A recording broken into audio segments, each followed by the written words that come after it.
Hey ladies, and Brent and my dad probably. Welcome back to Actually I Can. I am Katie Ripp, your host, and we are talking about the Women's Playbook. This is a series where we stop following the rules that were written for somebody else's game, and we start writing the new ones for ourselves. So far, we've tackled the grind or die rule, the one that tells us to hustle harder and sleep less, and somehow wear burnout as a badge of honor. That's not what we're doing anymore. And we've also talked about the play small rule, which tells us to shrink back, stay likable, and never outshine anyone. Today, I want to talk about another rule that is so deeply baked into our culture, especially for women, that half the time we don't even notice we're following it. And that's the don't talk about money rule. So here's how this usually sounds for us. We don't brag about what we make. We don't ask for too much. We don't admit when we're struggling. And we don't ever talk about debt. Money, we're told, and we've been told this for decades, is private. Polite people don't talk about it. Ambitious women who want too much, well, they're greedy. And women who get themselves into debt, they're irresponsible, lazy, careless, bad with money, or bad people even. Like it makes you a bad person to be in debt. And for a long time, I totally lived under this rule. Honestly, it defined way too much of how I saw myself. But in my early 40s, around the same time that I got sober, I decided I was done being silent about money. I was done carrying shame pretty much around anything, but especially money. I was carrying a ton of shame around money from decades ago. And I realized that money conversations aren't just practical, they are the ultimate form of self-care. And my sister actually was the one that really helped me see that. So today I'm going to share my own money story with you. And then we'll unpack why this old rule is so toxic and how we can replace it with a new one. And that new rule is claim your worth out loud. Welcome back, friends. This is Actually I Can. I'm Katie Ripp, and this is season 2. Last season, we talked about everything and to everyone, about all the ways we're trying to build life and business on our own terms. This season, we're diving a little bit deeper into the Women's Playbook. We're talking about those old rules we were handed. We're going to toss them out and write new ones that actually work for us. We're talking about quitting the grind, claiming our worth, celebrating wins that actually matter, and leaning into community instead of competition. Around here, we believe that the best businesses, and lives for that matter, aren't built alone. So grab your coffee, pull up a chair, and let's go. So I will talk about myself because, I love to hear myself talk. My dad is a financial planner, and so is my brother now. So I grew up with a financial planner entrepreneur as a dad, which meant money was always part of the conversation, but in a very particular way. The biggest message I absorbed was that debt was bad. And not just bad, it was morally bad. If you had debt, it wasn't just about numbers on a page. It said something about you. It meant you were irresponsible or undisciplined. And to me, and what I heard was that I was a bad person if I was in debt. And when you grow up hearing that, it's not just about dollars and cents. It seeps into your identity. And debt became this huge, big, scary thing that wasn't just a financial status. It was actually a character flaw. And so, of course, what did I do? Well, if you know me, you know that if you tell me something is forbidden, I'm probably going to poke at it. And that's exactly what I did. I went out and got myself into debt. Not just the kind of debt that people sometimes consider acceptable, like mortgages or student loans. Nope. I went for the kind my upbringing said was the absolute worst, credit card debt. And in my early 20s, the credit card debt was actually all the things that you think you put on credit cards, right? Like new TVs and clothes and things that you can't afford, but you do anyway, or gas when you don't have enough money in your checking account. Those are the kinds of things that I put on credit cards. And here's the thing. Once you've been taught that debt makes you a bad person, carrying that around makes it feel totally unbearable. I actually can compare this a lot to my drinking habits. There was so much shame around it. It was such a secret underneath the bed. I think people knew, or some people knew that were close to me, but nobody ever said anything. So it was like this dirty little secret that I carried around. And I didn't want to look at bills. I didn't want to open statements. I avoided the numbers because I thought if I looked at them, maybe they wouldn't exist, right? We bury our head in the sand. This is a very common trait. And this was, back in my 20s, maybe early 30s. So many women bury their heads in the sand when they feel something super uncomfortable.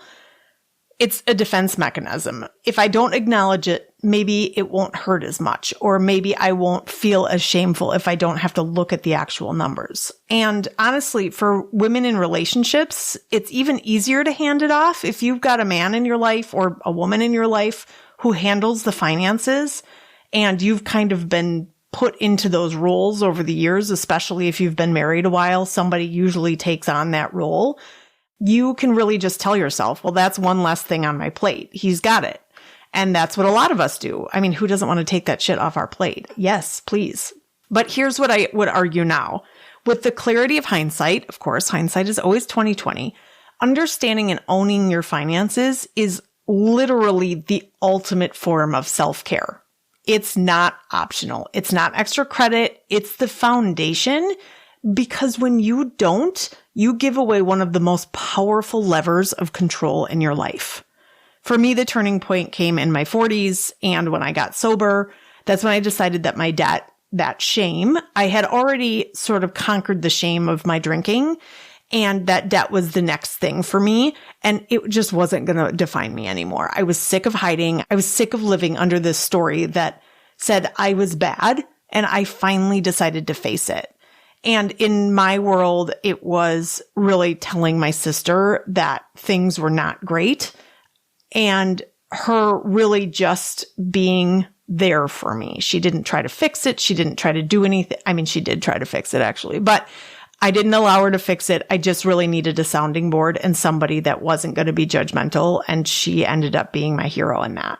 And when I started talking about it out loud, it sort of lost its power. No different than my sobriety. When I sort of said, wow, I think I have a problem, and it became public. I mean, as public as things can be, when I really took it out from underneath the bed and looked at it, played with it, felt it, did all the things it needed to be, paid attention to it, that's really when the power just came off of it. It wasn't this monster under the bed anymore. It was just a number, and numbers can change. That was the moment I stopped letting shame call the shots, and I started writing that new rule for myself. Now, do I go backwards sometimes? Yes, I absolutely do. This summer was super busy, and I usually have a really great ritual of Money Mondays and Finance Fridays, and I set a timer for 10 minutes and I do my books. And that allows me to pay attention to everything. This summer got crazy. I didn't do it very well. And then things can sort of snowball into a place where I haven't looked at it for a while, and it makes me really nervous to look at it again. So I just sort of ignore it. And then I started skipping Mondays and Fridays. So I had to make a conscious effort to go back and do it again. So once you think you have these things licked, right, they show up again, and you have to really make an effort to do it the other way again. These things can be slippery. We can get back into habits that allowed us to be there in the first place. And so really trying to recognize it and get back into a place of self-care and paying attention to our finances. It doesn't mean we're perfect. I'm not perfect at this either. I just know that it's really important to me now. It's one of my values, and I want to make sure that I'm doing those things on a regular basis. When I slip, I try to get back on the horse as soon as possible. Welcome to The Grove. This is where women like us grow together. This is not just another Facebook group or course you'll never finish. The Grove is a business and life community for women who are done trying to do it alone. Inside The Grove, you're going to find weekly Female Founders Collective meetups, which are always free, study hall co-working sessions to actually get those things done, Money Monthly meetings and workshops with guest experts, and a private community that feels like a built-in support squad. This is where strategy meets soul, where you can talk about invoices and imposter syndrome in the same breath, where you'll be seen and heard and cheered on every step of the way. If you've been waiting for a sign to plug into a community that actually gets it, this is it. Join The Grove today and start building your business and your life in alignment. Now let's talk about the sneaky ways that this don't talk about money rule shows up in our lives, because it's not always so obvious. Sometimes it sounds like, well, I don't need to make that much money. I'm sure that we've all said this, especially if you're in business or you're thinking about starting a business. We call those businesses side hustles, or we call them my little business. The language is so important here. And when we tell the universe that we don't need to make that much money, right? Like, I only need to make 50,000, or I only need to make 25,000, or I'm just trying to cover the groceries. Guess what the universe hears? That's exactly what she hears, and that's exactly what she gives you. So language is super important. I don't need to make that much money is actually a command to the universe. So please be mindful of your language. I just want to be comfortable. But we never actually define what comfortable means. So I hear a lot of times from female entrepreneurs, from women in business, I want to make 6 figures. So do you know how much space there is between $100,000 and $999,000? I mean, aside from the actual numbers, but they're both 6 figures, but they are two very, very, very different lifestyles. If you're talking about making $100,000 a year or close to $1 million a year, those are two very different things. But when you say 6 figures, the universe doesn't really know what that means. So we want to make sure that we are defining those things. So I just want to be comfortable. What does comfortable mean? Like, you never want to worry about money anymore? Okay, that's fine. But what number is that? Is there a number attached to that comfort level? Which brings me into the next thing. I don't want to worry about money. But then we never create systems that would actually give us the peace of mind. So think back to the last time you had peace of mind around money. Did you have a certain amount in your bank account? Did you have a certain level of debt that you felt comfortable with? Did you pay something off? Those are the questions that we really need to find. And if you've never felt comfortable around money, we need to find the actual threshold that does feel comfortable and strive for it. If you get there and you realize, oh, this isn't actually that comfortable, I would really like more, but you need to start somewhere. We have to start somewhere to see if we can find the peace in that. So if you're a coach or a service provider, or you have something attached to yourself, like a hourly rate or a product or a service that you provide, saying your rate and then immediately discounting it before the client even responds. I have been guilty of this. Many people have been guilty of this. So saying your rate and then immediately discounting it, stop the second part. So just say your rate. This is something we have to get comfortable with. It's something that we have to practice. Maybe you do it 1 out of 10 times and you realize, oh, this actually works. They weren't looking for a discount. Also, we can stay really quiet when we're underpaid because you don't want to be seen as difficult. So this is one of the things that is really difficult for a lot of service providers. So for instance, maybe you have a cancellation rate that you charge, or maybe you have an upfront deposit that you're charging. If we don't ask for those things and we don't follow through, what it's telling the client is that it's not important to us. So we need to stop being quiet about it. If we're going to have those things in place, then we need to follow through and be consistent on them. And one of the questions is, do you need to have that particular thing in place? Do you need a 50% deposit up front? If you don't need it and you don't want to chase people down for it, then don't have it. There's no rule out there that says you have to have it. On the other hand, if you do have a deposit, you don't start the work until you get the deposit. You don't let things go. You just say, I need to get the deposit first. I need to buy product or other services for your product, for the client's experience. I need to have that up front, period. That's just how it works.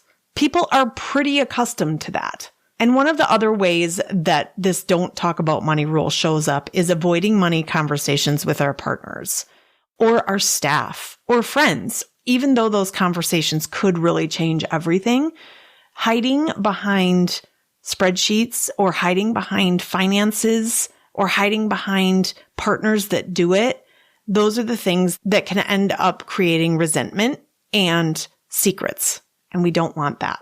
So those are some of the ways that the rule shows up. There are many ways, and we tell ourselves that money doesn't matter, but secretly we're obsessing about it at night. We pretend everything is fine, but deep down we're worried. And that silence, it doesn't protect us. It just keeps us stuck in a cycle. So let's get out of that. We're going to dismantle this rule and talk about why this rule doesn't work for us, why we're rewriting this playbook. Because money isn't just math. Money is energy.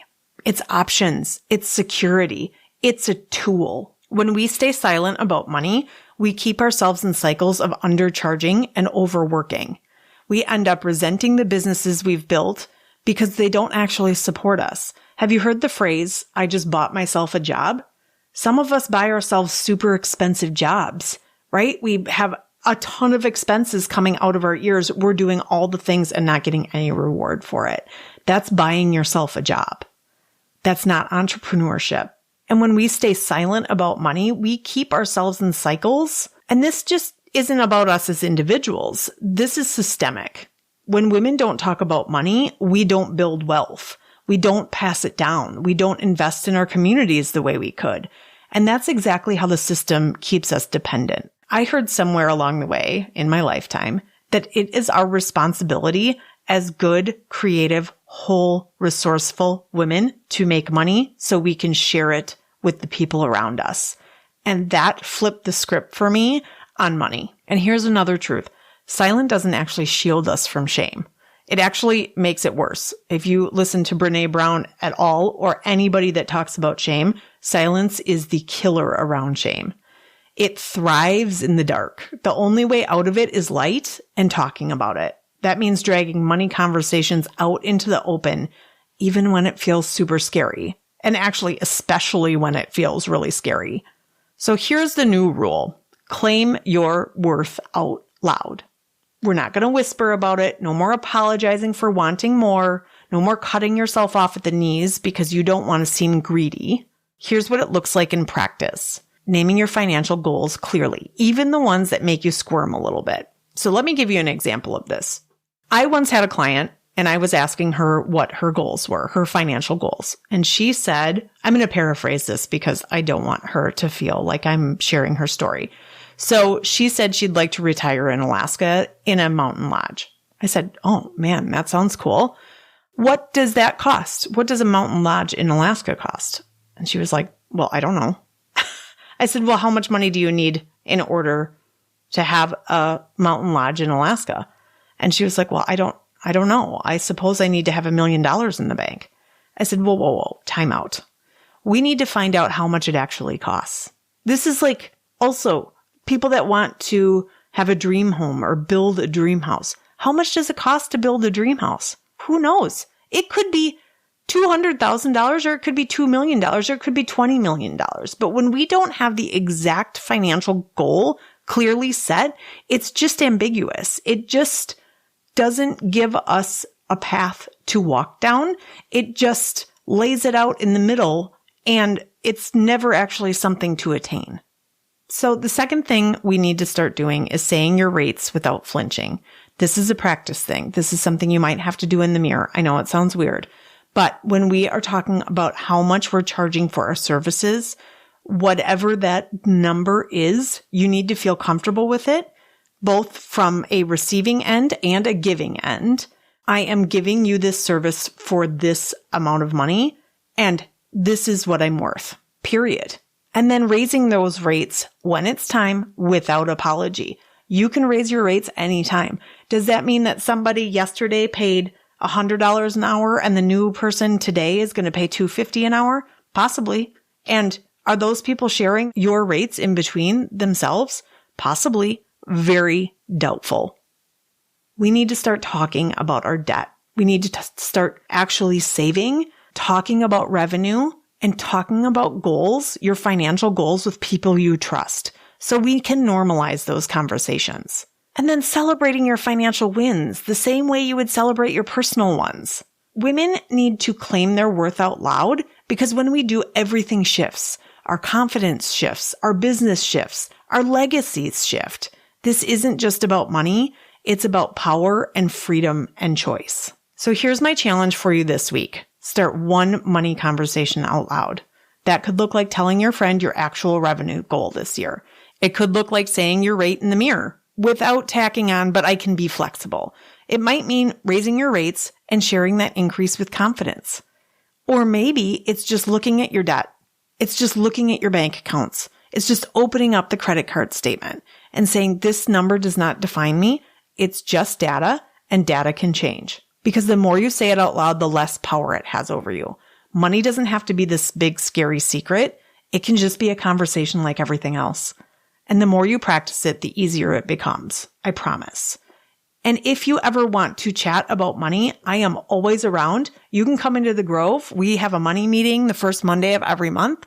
It's $8 to drop into it. You can be part of the Grove. You can come into it anytime. It is just a conversation about money with other trusted females. That's all it is. So here's the bottom line. The don't talk about money rule has kept women silent and ashamed and small for far too long. The new rule is claim your worth out loud. If this episode hit home for you, you can go check out the full blog post. It's linked in the show notes. And if you know any other women who are carrying shame around money, which you may not because everybody's really quiet about it, you can share this episode with her. Let her know she's not alone. And don't forget, you can join the email list to get every rule delivered straight to your inbox, plus some behind the scenes updates as I turn this series into a book. Thanks for being here with me today. I'll see you next week when we tackle the next old rule, the keep it impersonal rule, and why your humanity is actually your greatest business superpower. That's it for today's episode of #ActuallyICan. If something in this conversation hit home today, send it to a friend who's writing her own playbook too. Make sure you're subscribed so you don't miss what's next. And if you want a community where these conversations turn into actual support, come hang out with us in the Grove. The link's in the show notes. Until next time, keep rewriting those rules, keep celebrating your wins, and keep reminding yourself, actually, you can.